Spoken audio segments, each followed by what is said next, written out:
All right, first and foremost, I want to give all praise, honor, and glory to Yahweh, Bashem, Yahushua, Bashem, Kakwadash. I want to give double honor to the apostle, GMS, that rule of our beloved elders, our apostles. And peace, blessings, salutations to the hopeful elect out there. And this is Guacara from GMS, Virginia. And this is, going into Deuteronomy 28, when it talks about you shall become a reproach, a byword.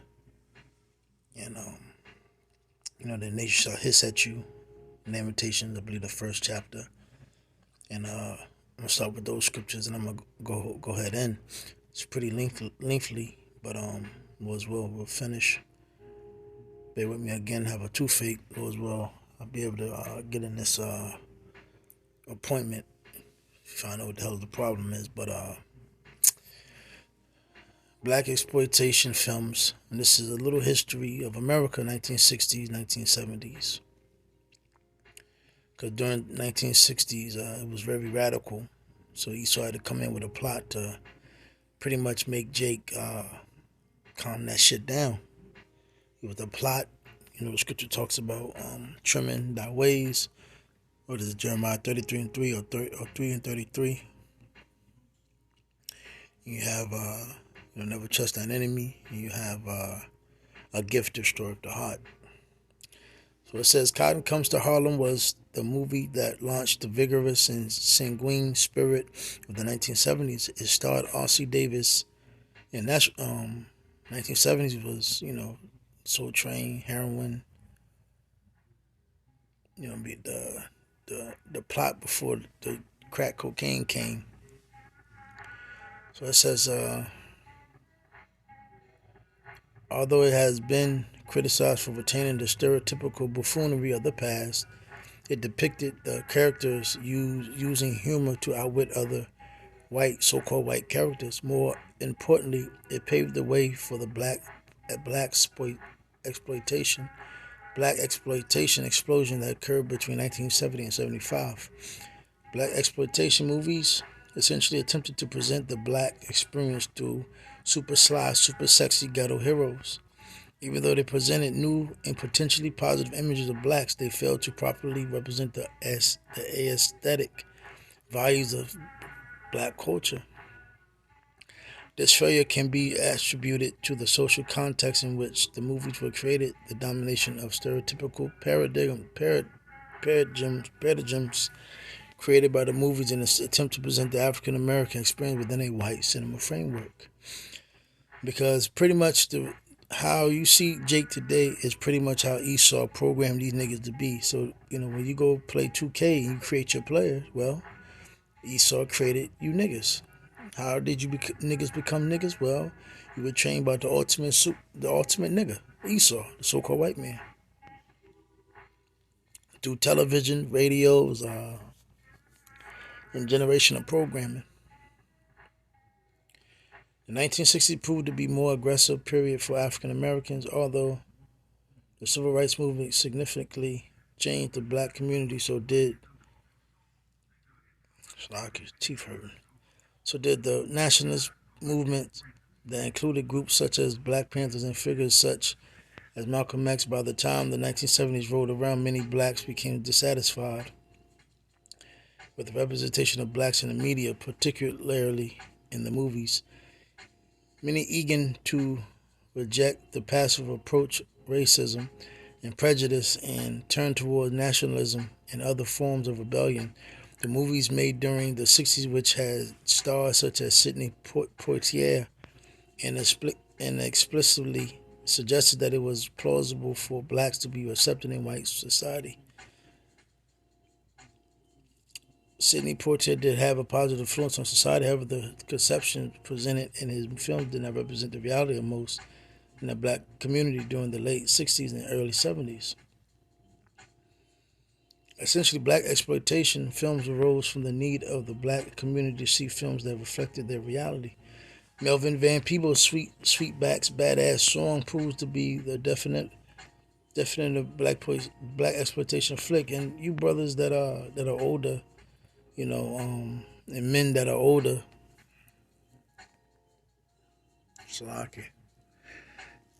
that came from that era, seen that era and know more about it, you know how that black exploitation after what is it, Black Panthers, the Young Lords, and the Brown Pride and the Native American Civil War. Pretty much it was a hectic era. So they had to pretty much shape the future for the New World Order so you Jakes can be one with the society and not be a threat.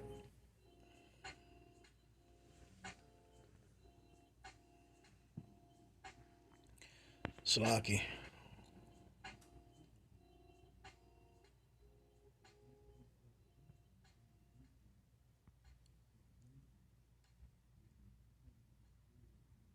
All right, my bad, my bad. It defined a genre people's controversial ghetto epic depicted a sly and confident black man who reigned triumphant over the white world.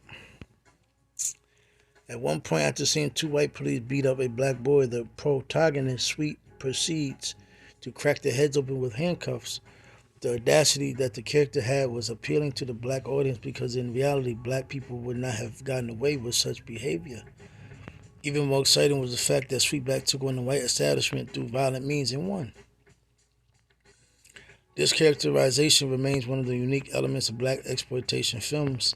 The heroes were either everyday Joes, people who would normally be condemned in society because they were also pimps, drug dealers, pushers, informers, and prostitutes. The black audience could relate to these characters not because the community consisted of only of these people, but these characters reflected a more realistic depiction of life. More importantly, these anti-heroes were beaten in an unjust system, a feat that was near impossible in reality. When Van Peebles' movie produced unexpected successful results, Hollywood decided to jump on the black exploitation bandwagon. After seeing the success of Sweetback's badass song, Hollywood also decided to make black exploitation films. The movie Shaft fared extremely well with audience and grossed $12 million. The industry began to shoot as many movies as it could. The films were of low quality and shot on low budgets because the main purpose was to make money. Thus, the movies became formulaic and stale. The plot consisted of either a private detective who took on the mob or a drug dealer who became king of the pimps.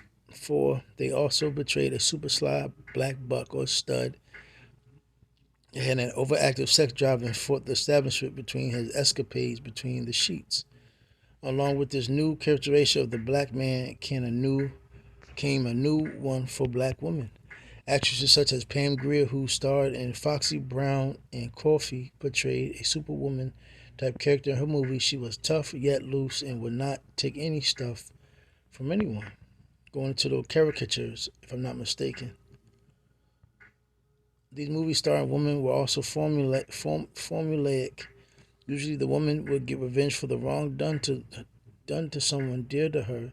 Naturally, she had to go undercover as prostitute to execute her plan, which entailed providing sexual favors to her enemy in order to get close enough to move in for the kill.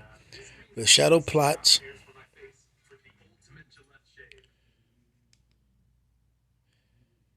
were not created for the sake of art or to provide the black community with a voice within the movie industry. So the question then becomes, why was there so much support for these stereotypical Salaki?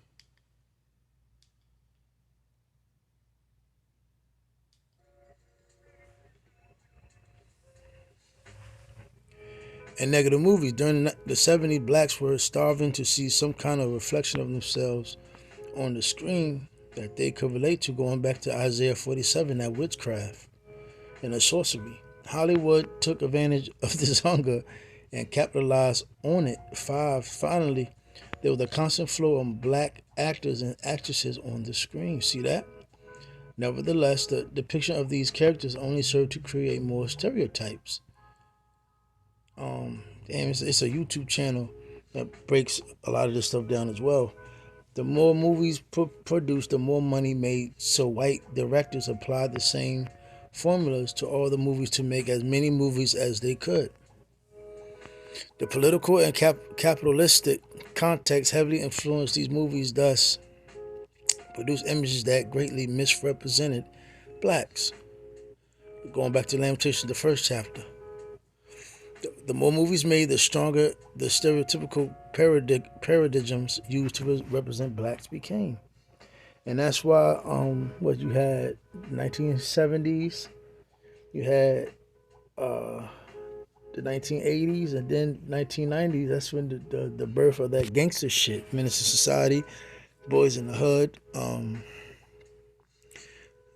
Brothers know what I'm talking about. You know, you could just put in the list of movies that came out during those times.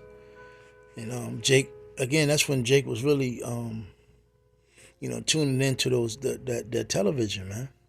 And that's when society got worse. Forgot the beloved brother, Gabar Yahavada. Me and him was talking about how they used the so-called black woman. They deemed her as a Section 8 queen. So again, they always used Jake, and since they was at the low totem pole, and they due to the TV, they made them look like criminals. So by law, they just Esau would swoop in and use those depictions in the movies and the radio, the television to demonize our people, so they can justify the bywords and the reproaches and what is it, us being confused of who we are. Like the scripture talks about how we will become one day. We will be confusion of faces. We will be lost. We don't know who we were. And Esau took advantage of that. So us being a lost people, generations going by, Esau bringing in that dysfunction, breaking the father, breaking the mother, the Soul Train era, Motown era, etc. Jake fell for the trick, and Esau took advantage. And going back, so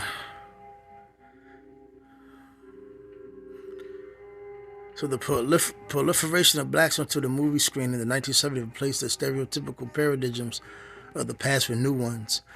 The black audience's need for assertive black characters in which they saw a reflection of themselves was paralleled by a new set of stereotypes, which merely served to reinforce previously held prejudices. 6. Once Hollywood discovered they could cash in on the Blaxpoitation rush, new stereotypical paradigms were formed as more movies were produced. During the 1960s, the image of blacks in the movies had greatly progressed from the 40s and 50s, yet they were still dominating paradigms that represented blacks in stereotypical ways. Sidney Poitier is a good example of this. Around the mid-60s, the black man was represented as being asexual, docile at times, and not aggressive. In contrast to this, the new black man represented in the Blaxploitation movies was very sexual and aggressive to the point where that became a defining factor of his character. The black man was portrayed either as a pimp, pusher, drug dealer, or a hypersexual buck, and usually he was both. He was not completely committed to anything political, but he could clean up the ghetto and take on the establishment at any time. Priest and Superfly, I remember that fucking movie. Boy, the Jake thought they was badass after seeing Superfly. Nigga drove the Cadillac. That's why at one time every black nigga in America wanted a Cadillac. I gotta get the Cadillac. Was portrayed as a romantic-sized pimp, while in Shaft, Richard Roundtree's character was the oversexed detective who, besides cleaning up the ghetto and taking on the establishment, was cheating on his wife. The portrayal is similar to D.W. Griffith's Birth of a Nation. The only difference was that in the Blaxploitation movies, the dark, ominous figure progressed from monster to great ghetto hero. This new characterization also added a violent element to the black man's persona. The black male characters fought violence with violence. They did not sit idly by and turn other cheek. They hit right back and just as hard. Yet once again, these characteristics became the definite generalization of representations of black men in the movies. Along with this conception of black manhood came the degradation of the black woman. Most of the women in the Blaxploitation films were reduced down to insignificant prostitutes or curvaceous women who flaunted all they had. See that? And it's, even to this day, that's why you have the so-called black woman on TV, like a Jezebel, a whore, a slut. Even while the movie's main characters were women, they were still objectified and reduced down to loose, sexual, and insatiable hot mamas. That's even in the scripture. Scripture, insatiable, meaning her desire, a lust that you can't quench. In movies like Shaft and Superfly, the purpose of the woman character was to supply the men with various sexual interludes throughout the movie. In contrast, movies like Foxy Brown and Coffee created the status K black woman who would not take bull from anyone. You go, girl. And at the same time was willing and able to drop her skirt at the drop of a hat. The characterization of black women in these films greatly restricted the characters' potential for growth because they always had to use their bodies to get what they wanted.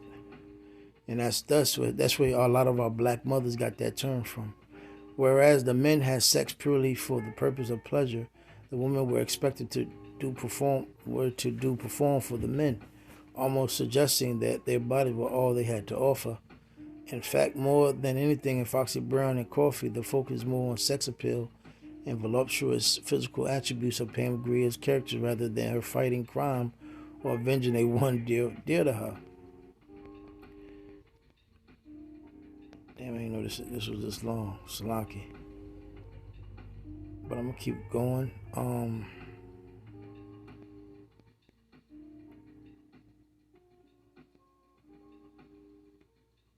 The incessant display of nudity often reinforced these ideas of the slutty black woman who was ready and even anxious for sex. If anything, some of the male characters did grapple with politics, their political needs, and the pressure to sell out. The women do not have this problem. All they did was get revenge or engage in some sexual activity with a man. Thus, objectifying the black woman essentially rendered her useless. One of the biggest criticisms of Blaxpoitation is the glamorization of characters that are pimps, drug dealers, or prostitutes. This ghetto glamorization, thus the projects, welfare Section 8 queens, elevated these lifestyles and only reinforced negative stereotypes about black people and the black community. 9. Superfly focused on a drug dealer who sold dope to whites and took on the mob and won. Although he pondered getting out of the drug business altogether, he was still attached to his drug money and possessions obtained using that money. It is true that these figures were part of the black community in the 70s. The problem, however, arises when the characters become the only visible elements that make up the black community. And that's why, even to this day, that's why Pookie, Nook, Ray, Kashad, Gashad, Rashad, K-Shad is basically those niggas, the dope boy, the pimps, the pushers, just elevated in our in the so-called black people, black community. And it's a reason behind it. So again, remember, this is all the works of Esau. So it says, I lost where I was, but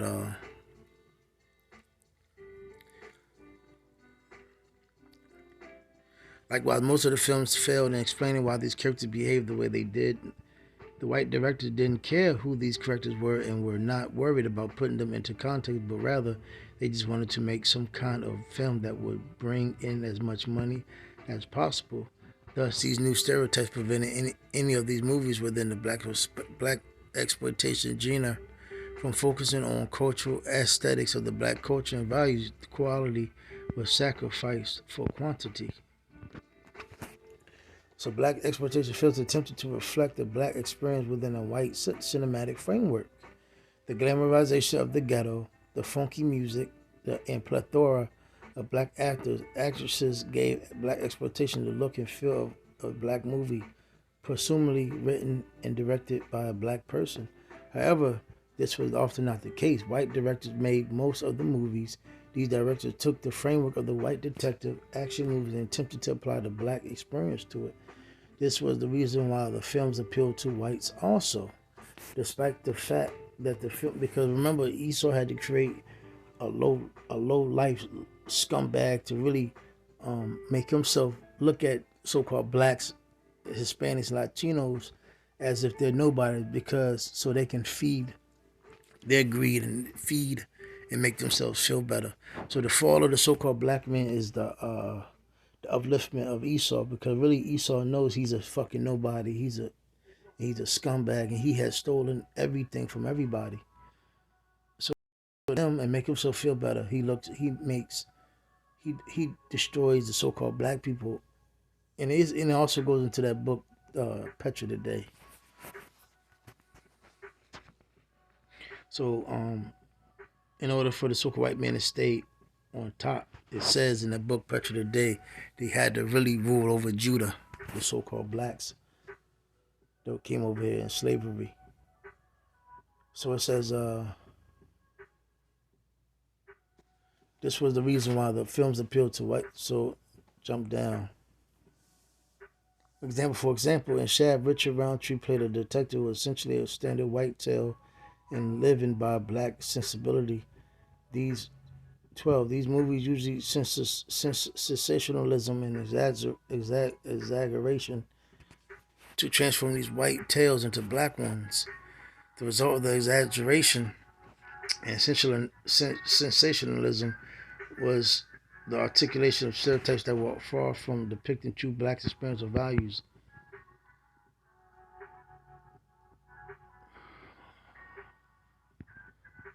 I'm gonna go ahead and end it.